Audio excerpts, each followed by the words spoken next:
Hello and welcome to All Indians Matter. I am Ashraf Engineer. Recently, Facebook's parent company Meta released its first annual human rights report following years of accusations that it was ignoring online abuse and hate speech that drove violence in the real world, especially in India. The report, put together by a law firm, covers due diligence conducted by Meta in 2020 and 2021 against hate speech and includes a summary of its now controversial human rights impact assessment of India. Meta said the report noted the potential for salient human rights risks involving its platforms, including advocacy of hatred that incites hostility, discrimination, or violence. However, many observers termed the report a whitewash, claiming that the platform was not doing enough to curb hate speech and was using the report to absolve itself of negligence. A recent study by the Europe based human rights organization Foundation the London Story or Foundation TLS found hate related content thriving on Facebook fan pages of public figures.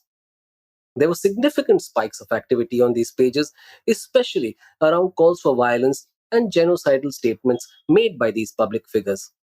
But it's not just Facebook. Hate speech is prevalent on other platforms like Twitter too and messengers like WhatsApp. Are such platforms doing enough to curb it? What more could they do? Most important of all, what impact does their action or inaction have on the real world? All Indians matter. I am very pleased to welcome Dr. Ritum Ramanovi, lecturer of law at the University of Groningen and executive director of FoundationTLS. Ritumbra is originally from India and is part of the liberal arts faculty at the university, where she teaches subjects like fundamentals of law, social movements, and research methods. All her courses look at societal issues from a multidisciplinary lens. Her research is oriented towards the digital information space and the freedom to think. She uses digital ethnographic methods to understand how social media is used to promote disinformation and hate speech and the role of big tech in amplifying disinformation and hateful narratives. Since 2020, she is also monitoring hate speech and propaganda on Facebook in India facing communities and pages. Welcome, Ritumbra. Thank you for having me. Ritumbra, let's start with the Meta Human Rights Report. Initially, there were questions about the delay in its release, and now there are allegations that it whitewashes what is happening on its communities and pages and has also not released some of the findings. Could you talk our listeners through this? So, the Meta's process on human rights impact assessment on India, it was going on for almost 2 years now. And the understanding was for us as civil societies was that because this is a human rights impact assessment, that they will release what the impact assessment is. Instead, what Meta has done is actually a disclosure summary, which looks more like a footnote in their overall global impact assessment report on India. And this is problematic for a couple of reasons. First, India is Facebook's largest market. And reducing it to a footnote in our global impact assessment report is not fair. The second is, and this is something that we as civil societies have stressed a lot in the last 2.5 years to Meta, that their platforms have been used to amplify hate and calls for genocide against the Indian Muslims, particularly, but also against Dalit, women, and Christian minorities. And not enough has been done by Meta to moderate this content. Another problem that we have highlighted to Meta is that a lot of this content is amplifying because of perhaps their algorithms or perhaps their business relationships in India with certain political factions. However, Meta has not, even in their summary disclosure, they have not made a statement about this or said something about these. Now, if we actually look at the business human rights process reporting, then the UN guiding principle on business and human rights very clearly say that companies should disclose how their products, which means their algorithms, for example, and their relations, which means the Meta's relations in India, are impacting the larger cohort of human rights of the society that they are functioning in. And in this case, very core human rights like right to life and right to life with dignity are being impacted by Meta's products and their relations. But we don't see them in the human rights impact assessment or whatever the thing that Meta calls a HRIA that they have released. In fact, I would urge all listeners to look for this human rights report of Facebook online. It's available. I will also put the link to it in the show notes. I have read the report, and I absolutely agree with what you're saying, Ritumbra. It's just shocking at how it does not actually address one of the most pressing issues of our time.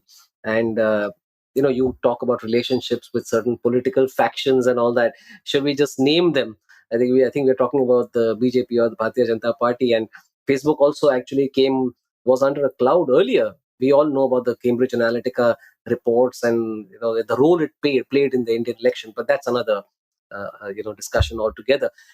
Ritumbra, were your views sought for the report? And if yes, what were your responses? And were those responses included in the final report? So let me start with the easier question, which is whether our responses and our evidences that we gave to Meta were included in the report. The answer is no. The report, as you said, and for your viewers, it starts from page 52, 53, and basically sums it up within a very small space. So the amount of evidence that we gave to Meta was clearly not there.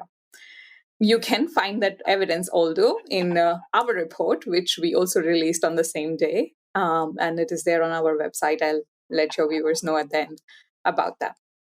Now, the second question, which was about whether our views were sought by Meta. Meta very cleverly passed its obligation to conduct a human rights impact assessment to a law firm, Fully Hogue. And this is not a new thing. Usually companies, they engage law firms to do their business human rights impact assessment. However, Meta also made the law firm sign a non-disclosure agreement with them saying that Fully Hogue, as a law firm, cannot release anything that they are being told by the stakeholders. And it was Fully Hogue which actually conducted this human rights impact assessment for Meta, contacting around 40 stakeholders, several of them who are also directly in touch with Meta simultaneously, and multiple other ways. So if I have to sum this up, in a nutshell, Meta had inputs from Fully Hogue for the interviews that Fully Hogue conducted. Meta also had inputs on human rights directly from the NGOs, from the civil society, including us. Did Meta seek these inputs? Meta has a system of seeking inputs, which is very classist, if I can call it. They have a trusted partner system. Nobody knows how you become a trusted partner of Meta, but someday you wake up and you are suddenly the trusted partner of Meta, okay, which is very problematic in itself, because that basically means that a lot of NGOs which are working inside India are perhaps not trusted partners of Meta because they do not have the clout to, go to the Menlo Park office, hold a banner, or just make a noise through media, newspapers, etc. Right? So irrespective of the amount of work that they do, they may still not become Meta's trusted partners because they are not threatening enough in that sense. And this is not just in India, but all across the world. So this kind of classism of trusted partners is there, where Meta try to seek their own bubble and their own channels of communication of people who will backpat Meta. And they try to ignore every other conversation that is being sent Meta's way. So yes, if that answers your question. So your inputs, again, are they available on your website? Or? Yes. So if you go to our website, thelondonstory.org, it's all available in form of the publications that we have over there. We have put out 2 reports in the last couple of months. One of them was actually a report which was gathered by the volunteers and not by our own team. So it was a call for action for the volunteers to give us hateful content that they see on their timelines. And they sent us a massive amount. And that was the first one that we put out as a report. The second one, where our team was very much involved, was the report. It is called Preachers of Hate. And this is a report on 3 actors. And because you said that it's okay to name people, so I would like to name. So this Preachers of Hate report was on Yati Narsinganand, Sudarshan Chavanka, and Pushpendra Kulshrestha. So these 3 people that we were monitoring for the last 2.5 years. We put out a report on the content and kind of polarization and hate that they have been projecting in the Meta platform, Facebook particularly, and how Facebook has completely ignored these actors despite these actors' content moderation policy. For example, there was a post which was put on by one of the BJP's karyakartas in India of Yati Narsinghanan. So this person puts out a post in 2019 September. That post, in that video, Yati Narsinghanan very clearly says, "I want to exterminate all the Muslims from the face of the earth." This goes against Meta's content policy on hate speech. This is a clear violation of Meta's content policy. Meta does not remove that post. Instead, that post receives 32 million views in India over the last 2 years. 2020, we make a couple of user reports to Meta saying that this post is there and this goes against your hate speech policy. Can you please look into it? Can you remove it? We get automated responses from Meta saying that it doesn't violate their content policy. So we take it up with the Meta's content moderation team in Menlo Hang on, Park. I must ask you to repeat. It does not violate their content policy. Is that what they said? Yes, so that was the automated process of reporting. That's how defunct it is, that it says that it doesn't violate our content policy, when it clearly does. If you would hear the video, it does. And so in 2020 itself, we also give this video to Times Magazine. They report about it. And they also share the video URL with the Meta's team in Menlo Park. We do that as well. We also share that with the team in Menlo Park, saying that this is the very specific URL. It has now 32 million views. It has been shared multiple times. Collectively, it actually has 40 million views across different pages. Can you please remove this one particular video? And I just to tell you how complex it is for people to work with Meta. And again, we are told that Meta's team in India is going to look into it and they will come back to us. Nobody comes back to us. So we do what, the other option that you have to do. You open up a Facebook oversight board case. Okay, so after you open up the Facebook oversight board case, the oversight board secretary asks you, what is the case number? Can you tell me the case number? So you give them the case number, hoping that, okay, now the secretary of the Facebook's oversight board has asked for this number, so they're going to act on it. Hopefully, they don't act on it. Even then.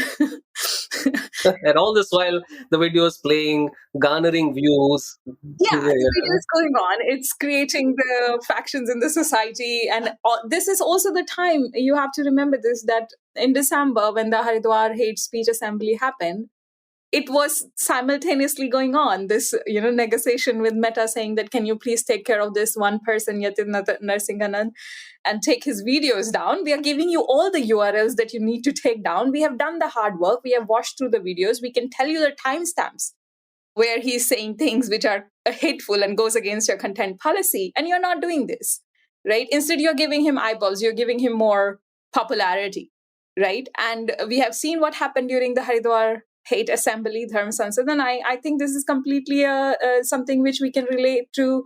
We can very much put Facebook as a causality over here, because if Facebook was not there, this person would not have been that famous.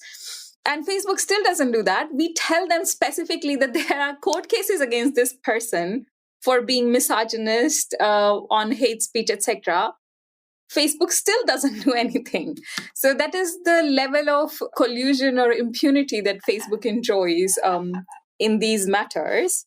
And just 2 weeks before the release of their human rights impact assessment, suddenly the video is now gone. After all, more than 40 million views.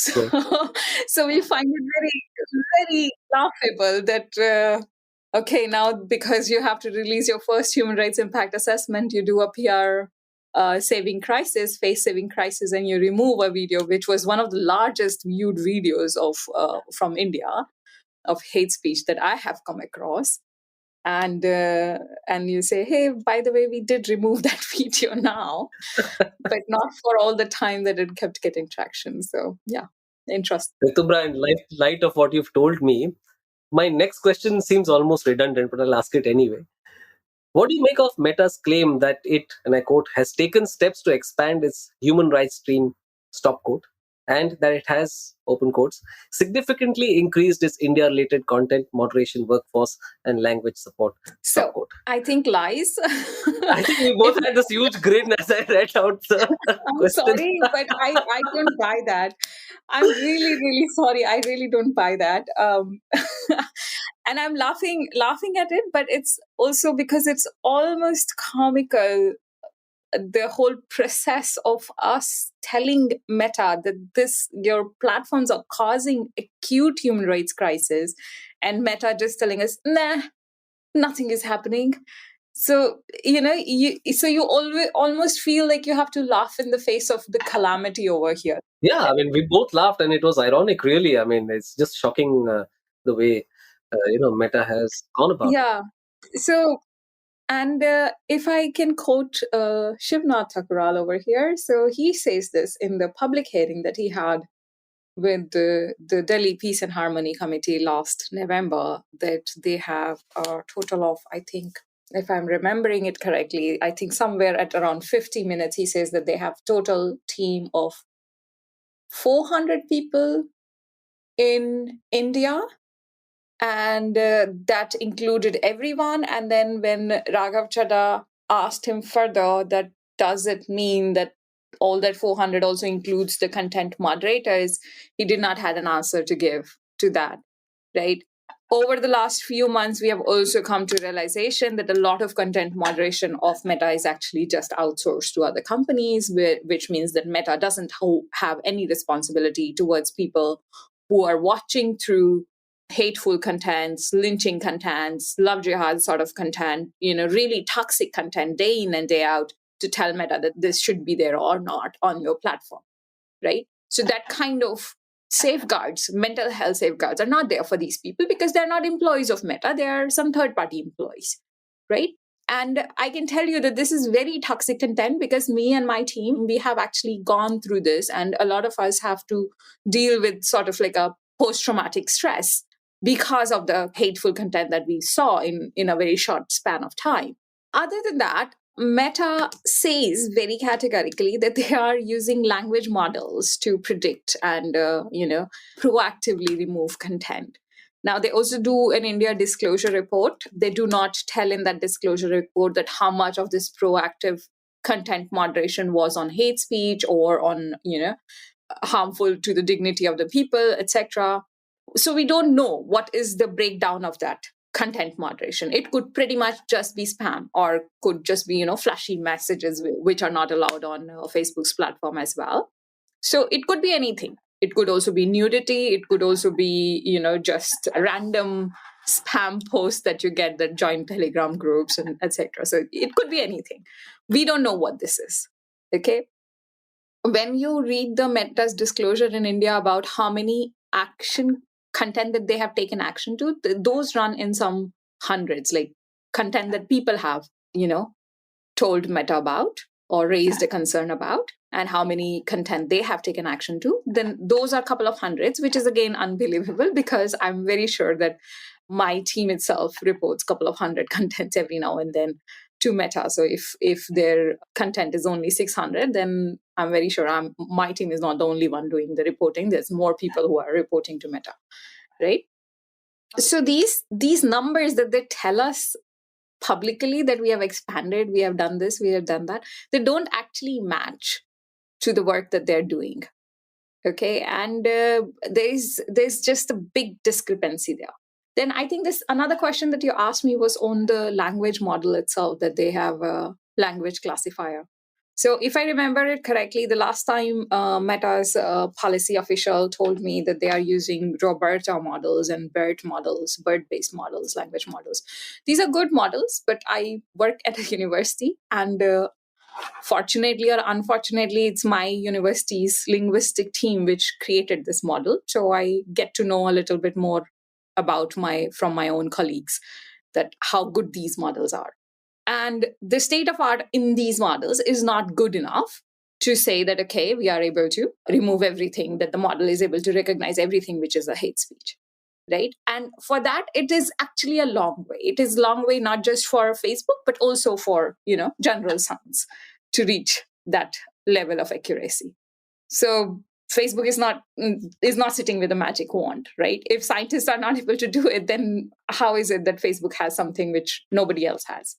So that's not true here. Ritum, rights groups have for years raised an alarm about anti-Muslim hate speech in India, which also happens to be Meta's largest market globally. Now, in 2020, Meta's top public policy executive in India stepped down following a Wall Street Journal story that she opposed applying content rules to Hindu nationalist figures who had been flagged internally within Facebook for promoting violence. Now, why do you think Meta is reluctant to act? Well, one is that anyone can actually go to Meta's or Facebook's ad library and look at their top ad buyers. They are usually political actors, right? So, one of the things which is key to Meta is to keep the political leadership happy, because that's basically the business model which they're running in India, right? So that is one thing. And the second thing which Meta takes, an excuse of is that their offices are under physical threat because, actors such as Bajrang Dal, that they said very openly and publicly once about that they did not ban Bajrang Dal because what happens if Bajrang Dal goes and burns Meta's offices? So then my question to Meta is, do you really want to operate in a country like that? Right? A country where your offices, you are not even safe, that your offices are not going to be burned down. So why are you doing that? Why are you operating in a country like that? Why don't you just pack your business and go away? Right? So yeah, that would be my response to your question. Ritumra, I want to reference another study here. Microsoft's Civility, Safety and Interactions Online 2020 report that was released last year. It said that hate speech online doubled from 2016. And this was not Meta specific, I should say it's hate speech online across. What is your assessment of the scale of hate speech online? I'm going beyond Meta now. Well, I think several studies have come out on the amount of hate speech, but I can also give a caveat to the readers that this entire universe of onlineness or social media is so massive that if you go looking for hate speech, you will find million data points. If you go looking for love speech, you will find million data points. So that should be very clearly said. Right now, I have not actually read the Microsoft Civility report, but I believe that their researchers would have done a good job. Usually, the researchers, even in Meta, do good jobs when they put out reports like these. And if they have measured it through somehow saying that, okay, the sample that we studied, the sample that we tested, it shows us that it's 6 times more, then I believe. I would urge the listeners to go a step more into detail to look what was those sampling techniques. Was it just like using 100 sample data, or was it more than that, right? To say or make these statements.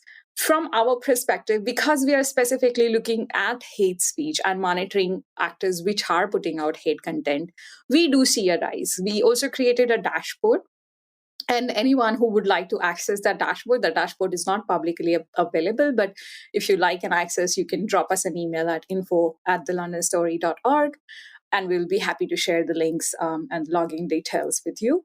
But that dashboard does show us that the amount of activity that certain actors have put online has increased in content since 2020. And specifically from the Shaheen Bagh episode onwards in India. And we did similar kind of studies also on Twitter, but it was more weekly sort of scraping the content from Twitter towards certain actors. We did a study, for example, on hateful comments made to Swara Bhaskar, Rana Ayub, and another female, I'm forgetting her name.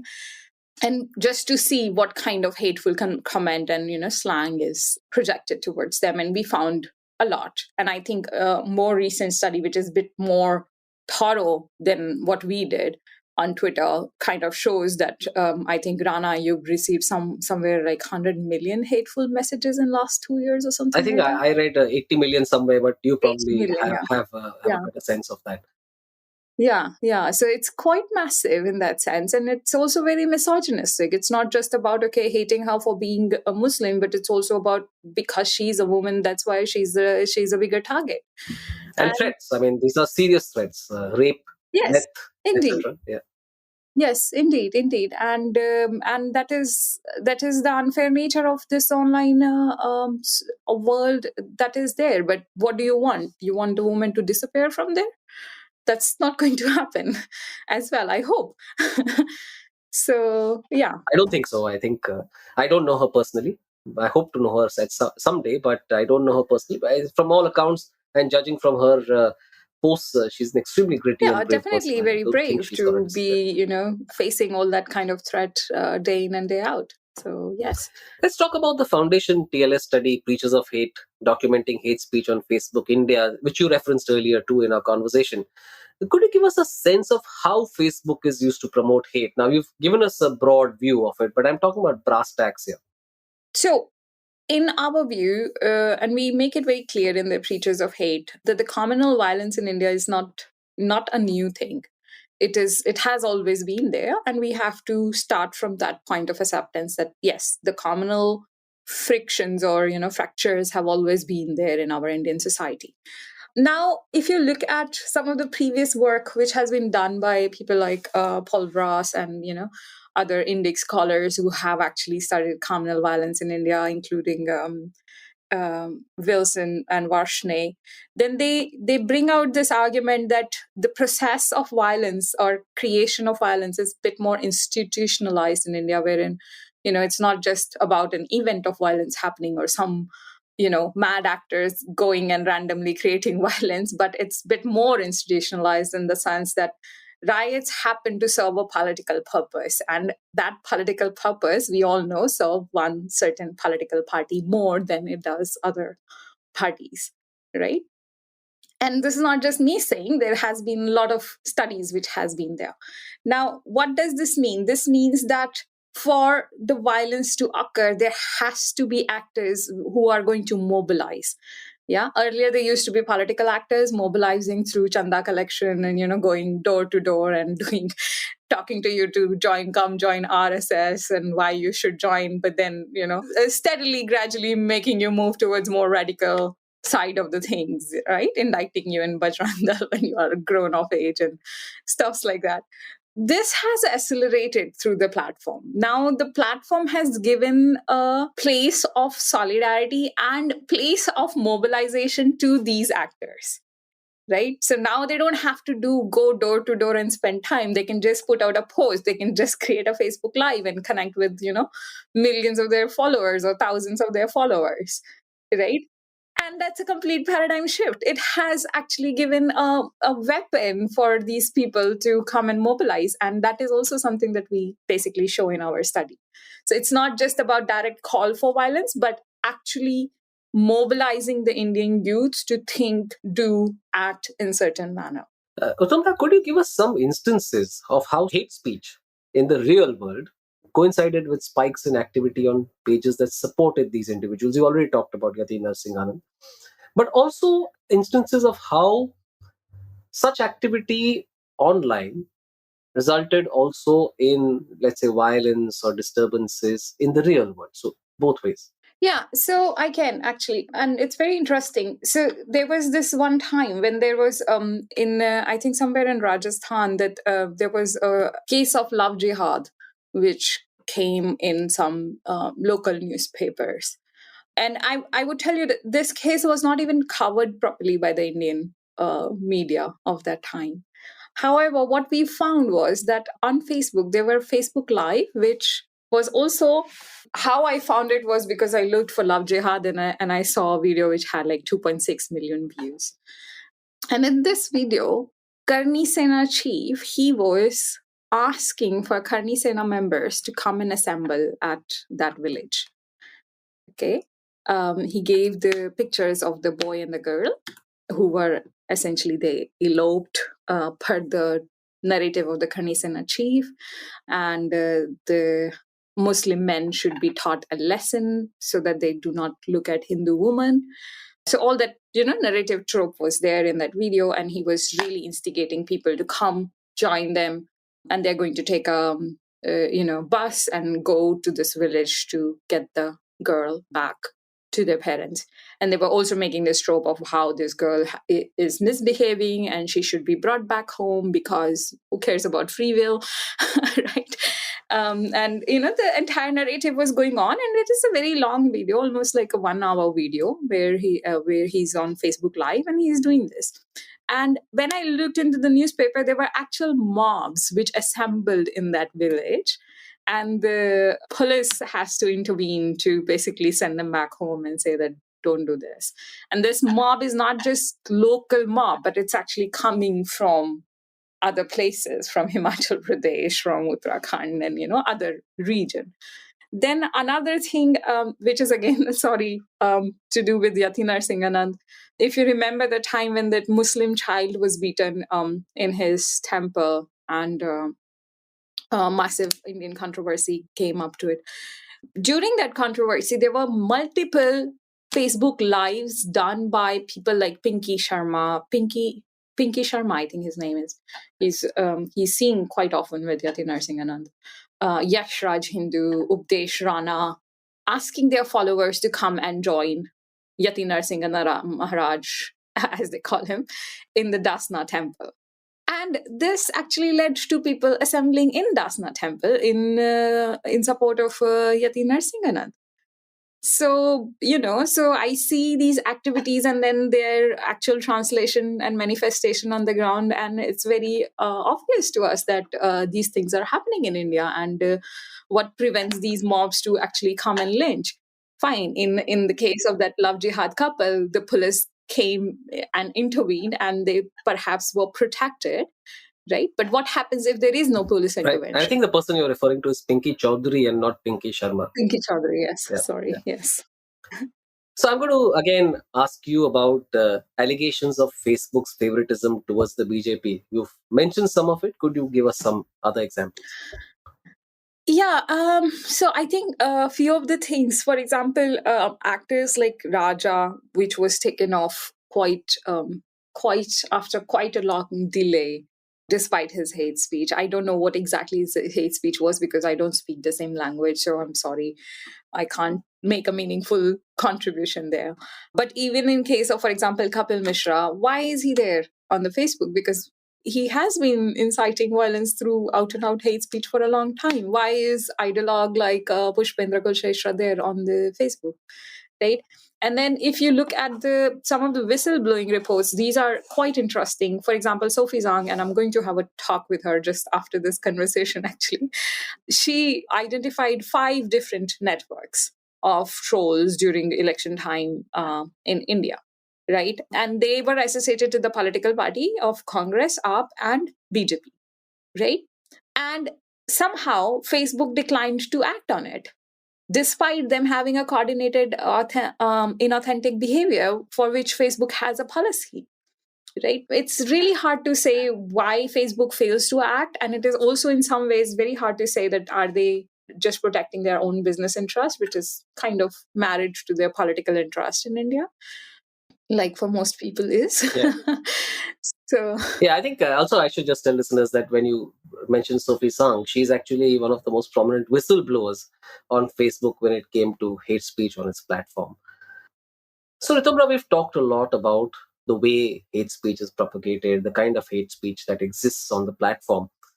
Tell us about how all of this presents a threat to human rights and perhaps to Indian democracy itself. So let's divide this question in 2 parts. Let's talk about human rights separately and democracy separately, because it's easier that way to understand it. So when it comes to human rights, you can, as through this whole conversation we have been talking about, we can see very clearly that there is an acute threat to right to life and right to dignity of the minorities in India because of what is happening on these platforms. Okay, so it is not to say that these platforms are the only ones which are contributing towards it. There's also a massive political backlash towards minorities right now. But these platforms are helping to amplify it. Their algorithms are meant to shock. And their algorithms are also meant to react when you have something shocking. So for example, if you look at interactions in any country in the world, you would see interactions of the content which is shocking. So, for example, tabloid newspapers will have more interaction than meaningful editorial newspapers, right? And this is perhaps, obvious for most of the countries around. It's also obvious for most of the platforms around. Now, on Facebook or on social media in India, this shocking content has now, transformed itself to a hateful content, because we don't get shocked anymore by who Akshay Kumar is dating or who Sushmita Sen is dating. Maybe sometimes we do. but Akshay Kumar's been married for many years. I hope he isn't dating anybody else. But Sushmita said recently, I think there's some speculation about her and Lilith. Yeah, I think that was a little bit of a interesting news coming out there. But I would say that even with this all tabloid, like the tabloids are not there anymore, exciting for the Indian community. But the episodes like, oh, let's go and fight someone or let's go and kill someone, somehow they become more attractive for interactions to go up in India. And I'm not saying that Facebook is doing it purposely. Maybe it's just their algorithm, which is default by design. It's by design xenophobic, let's say. Right, but then they have to say to us that, okay, our algorithms have some kind of a fault and we are working to remove that fault. We would like to have a conversation about it. That's not what Facebook is doing. That's not what Meta is doing. So this is their human rights impact, right? That their product is harming the country. Now let's talk about the democracy impact. And the democracy impact is, now we have to bring Anki Das and the BJP into the picture, and also the Cambridge Analytica. Before you proceed, Anki Das is the Facebook public policy and executive who resigned. Is his, I mentioned has taken her place as successor. So now in 2012, there's a study called Carmen et al. And if your viewers look for Carmen et al. 2012 Facebook as keywords in a Google Scholar search, then they will come to a redacted paper. The reason this paper is redacted is because its ethical clearances were not fully disclosed, or when the ethical clearance for this study happened, then full disclosures were not made to the Cardiff University, which later on said that we have nothing to do with this study. Now, what the study was about. The study showed, it's a psychological contagion paper. The study shows around 8,000 viewers. It collects data of about 800,000 viewers. It shows them images which are of certain character, let's say negative, positive, neutral, right? To test whether their behaviors change in their posting in the next week, right? You can imagine that this study is ethically so bankrupt that it should not have taken place at the first place itself. And why I say so is you are showing negative images to 800,000 people without them realizing that you are showing them some kind of a negative messaging. You do not know, as a researcher, that out of that 800,000 people, how many are suicidal, how many are already struggling with their mental health, how many are at the verge of a collapse. You do not know that. Yeah. All you have is a massive platform where you have 800,000 viewers and you are showing them negative images to test whether they respond negatively the next day or not. You have made our societies a lab, and you have made everybody in our society as a guinea pig. Okay. Now, you realize the study is very promising. And this is how the Cambridge Analytica's whole, affecting the psychology of people basically comes up, right? So this Carmen et al. Paper, for those who have not heard about it, they should actually go and read the redacted paper and then try to link it with the Cambridge Analytica. So the Cambridge Analytica, whatever Facebook say, we don't know what happened, we don't know how it happened, etc. It was built on a study that they conducted in 2012. Right? They knew it very well that we have the ability to psychologically manipulate people. Yeah. And if in a democracy, you are psychologically manipulating the voters, you're trying to change their worldview, you're not allowing them to have this capacity to freely think. Yeah. Then you don't have an actual democracy anymore. And that is the impact of this platform. And whatever they say that we did not know about it, etc., it's complete bullshit. We should not accept it just because they said it. So yeah. Yeah. So I think that's a telling linkage that you talked about. And if you are psychologically manipulated, then you don't really have much of a democracy left. But Ritumbra, Facebook isn't the only platform used for hate. How does it work on Twitter, and what is the extent of it there? So one thing we should keep in mind is also like who the users are and for what purposes you're using platforms. So for example, Twitter, most of the users are there just not really to interact with people or share their personal life so much, but to make a political opinion or, comment about some world happening, etc., follow a leader, see what they are seeing, etc. And from the very beginning, Twitter's tweet structure has been very limited. Now we see more of threads coming in, but this tweet structure itself is very limited. It's not something that, your mother, my mother, or someone else's mother is going to put so much thoughts about it. Okay, how do we write a tweet in 300 words or characters, or how do we do that? But Facebook was not meant like that. Facebook was meant to promote socializing of the people. It was supposed to be a public square, right? But instead, what it has become is more like a lynch square. Yeah, I was going to say that it's not just on Facebook that you find hate speech, also Twitter. So what Yeah. is the extent of it? Yeah, so of course you find hate speech also on Twitter, but if I give a real world imaginative answer to that, it is something like, you're walking on the street and somebody shouted, you don't know who shouted, from where they shouted at you, etc. On Facebook, it's literally like a lynch square. So they're not just shouting at you, but they are, coming after you. They're able to encircle you, and you're there by yourself, and you don't know how to respond, where to go, what I should be doing. So if I compare the real world to the virtual world, this is how I see Facebook and Twitter differently. What about WhatsApp? How is it being used to spread hate speech? And for the benefit of those who don't know, WhatsApp is also part of Meta. Yes, WhatsApp as well as Instagram. So, unfortunately, I have not studied Instagram yet. One of my students did it, and she found that I don't think that she was the only one who found that, because she's quite a young scholar, so not seasoned enough to say that she found. Sorry about that. But one of her finding is this: that the photo based platforms are more sticking in the user's mind than the text-based platform, because now the new category of users, the youth, they don't like reading so much, it seems, and it's nicer if it is a meme or just an image or a video. So which is why TikTok is now also in the market, and which is why perhaps Meta is now moving more towards metaverse and not concerned so much about what's happening on Facebook, because they understand that Facebook is going to be obsolete at certain point of time, because the users of Facebook are going to be old and they will be like, okay, no, not enough time to use Facebook anymore in my life.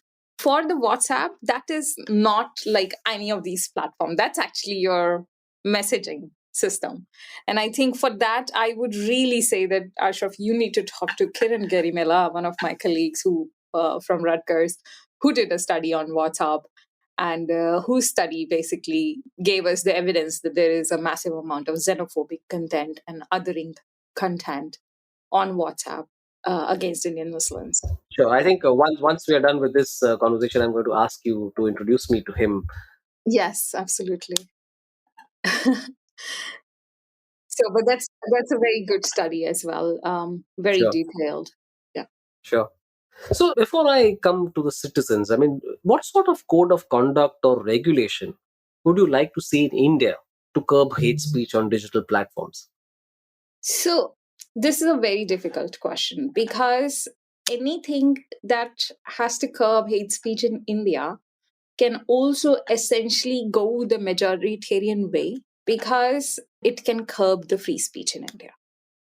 Okay, so as an academic and as a civil society organization leader, this is one of the most challenging questions that I face, that what do we want to be seen? Do we want the government to be regulating something? And my answer to that usually is that we do not want governments to be regulating free speech, right? Because freedom of speech is one of our basic rights in a democracy, that basically make sure that our democracy continues. However, may I remind everyone that freedom of speech doesn't mean freedom of repercussion from what you are speaking. Yeah. So we have laws like defamation laws. We also have free curtailment on freedom of speech on account of incitement to violence or disruption of public order is one of the curtailments within Article 19, for example. Incitement to violence is actually a criminal offense in India, right?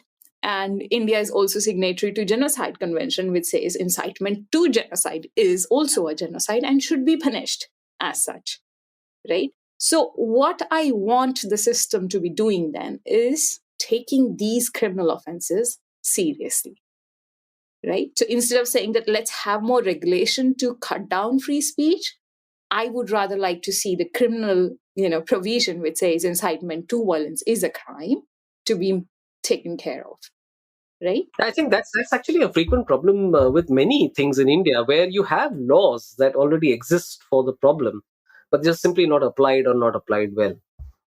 Or they are applied to curb the minority communities further. What you can already see, Absolutely. for example, in case of Zubair, these sections, these same provisions of criminal incitement to violence were used to file an FIR. Yeah. Mohammed Zubair, you're talking about the fact checking, the co founder of a fact checking website, was recently arrested on what is a laughable charge, a 2018 tweet of a still from a Hindi film, which the government tried to make out would sort of stir up communal disharmony. It was absolutely laughable, but he spent several days in jail before that, before he was freed by the courts. Yes. So I think this is where the actual problem in India comes in when you're talking about governments. What do we want governments to be doing? We want them to use the criminal provision codes which are there, but we don't want them to be using it vindictively towards certain, people. So they should be using it towards Yati Narasimhan, because that speech, we all heard that. A large section of Indian society would say that that was a hate speech, right? And the courts also did use it, but then the outcomes are not there yet. We still have to see what comes out of that case, right? So I think that is where the problem lies in Indian society in terms of what the platforms need to do. I think platforms need to be more open in their own approaches to what they assume to be their code of conduct. Right. So if the platform is saying that I'm not going to host somebody because if they are regular hate speakers, then what we would like to see is that those speakers are not there on the platform. Right. So as a business leader, as a business member, be true to yourself. Stick to your words. Like the Hindi kahawat, if I can say, pran jaye, vachan na jaye. Right. So stick to what you promise us. Right, because otherwise we don't even have a good business relation anymore. So yeah Ritumra, let me now turn the lens onto ourselves as citizens. Then what can we as citizens do to curb hate speech in general, but specifically also on technology platforms? one is to not engage ourselves as an active speakers of hateful content on these platforms, which is sometimes hard to do, I believe. Especially at a moment, at a time when it has been not just legitimized, but almost made to be seen as an act of pride. Yes, indeed. And that is one of the problems that I think we did not discuss it in detail enough, but the whole system of monetization from the platforms and the monetization that a person can get by just speaking hateful on the platform. For example, a while ago, I saw this very young girl, 14 years old, and she is an influencer, and she calls herself a Hindu Sherni, and she puts out very hateful content on her social media. Now, obviously, her parents are training her into this. This could be questioned that how are you doing that and why the custody of the child should not be taken away from you for doing this in any other, country which has this system of taking away the custody from the parents. It's not happening in India because we don't have that kind of infrastructure there. But the fact that this child is earning money, is able to generate revenue for her family, it's appalling in certain ways. And I think this is somewhere where we need to really think about. And the other thing that we as adults, as grown society, we need to think about is, are we actually contributing to the problem by maybe buying a Facebook ad, or by maybe, buying a YouTube ad? Because all these actors, they're getting incentivized to create this hateful content because somebody else is buying the ads, right? So your ad placements, for example, on Op India or on Swaraj Mag, it's a revenue generated model for them. And I think, and India has a massive amount of business community. India does have also a lot of people who put ads, small businesses putting small ads on these platforms. And I would say that this is one of the simplest things that they can do, is to just check where their ads are landing and not believe in an automated system which is going to Right. place their ad on all these hateful content. Because many, I think, of the advertisers are unwitting supporters of these platforms, because it's an algorithm that places the ads, based on demographics and traffic, etc. It's not because the advertiser has chosen to be on that particular site.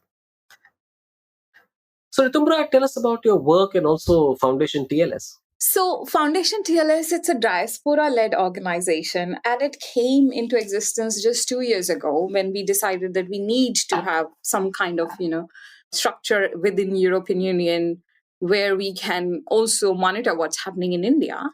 Because a lot of us, including me myself, we have direct ties to India. I still have my Indian citizenship, for example.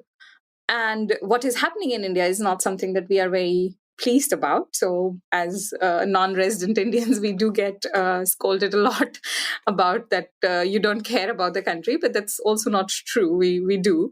Some of us at least do, I would say. And that is how London Story came into existence. And very early on, we kind of realized that with our assets in place on table at that time, me being a lawyer and my other co-founders being data scientists, one of the things that we could have done very easily was to monitor hate speech in India and create a dialogue about it.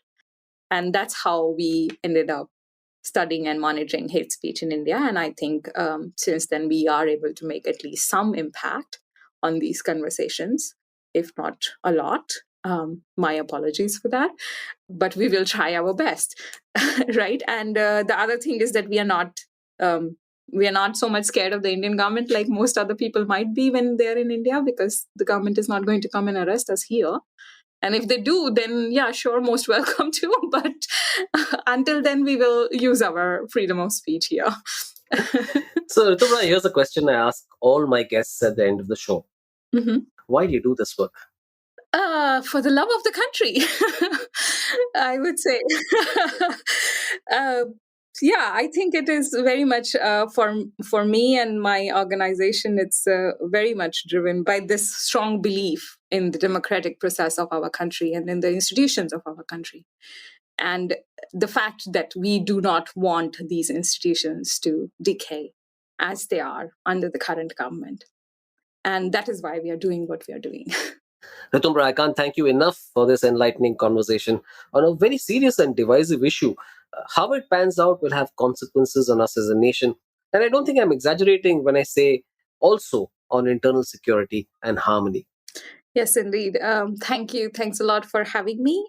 To your viewers, if you would like to engage with us, do come visit our website, thelondonstory.org. You can also send us a DM. Our DMs are open on FoundationTLS. We are on Twitter. We do not have a big enough team to use Instagram or Facebook as of now, but if you send us a message, I think somebody will definitely see it and will respond back to you.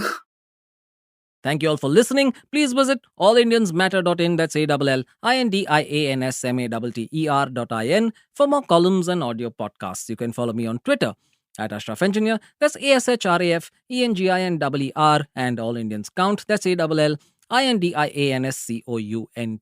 Search for the All Indians Matter page on Facebook. On Instagram, the handle is All Indians Matter. Email me at editor@allindiansmatter.in. Catch you again soon.